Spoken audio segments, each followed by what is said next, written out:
Yun, magandang umaga po sa inyo. Maganda ang panahon ngayon.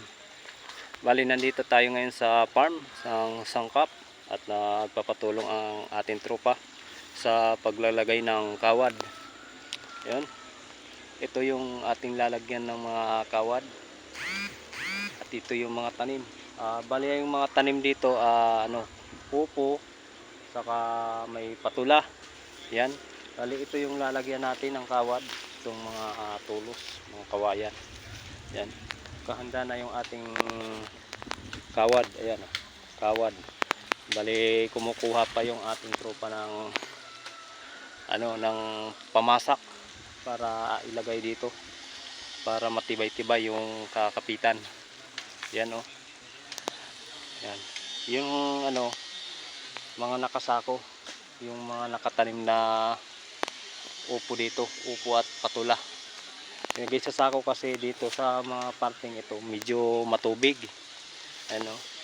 Matubig ang parting area na ito. Kaya linagay na lang nila sa sako yung mga tanim. Diba? Kahit paano, kahit matubig, matataniman pa rin. Yan, oh. Yan. Yan ang lalagyan natin ng kawad dito. Yan. Nakakuha lang talaga ng ang ating tropa. Ayun. Si paring Michael, ayun, oh, nakakulay green. Ayun. Kumukuha siya ng pamasak.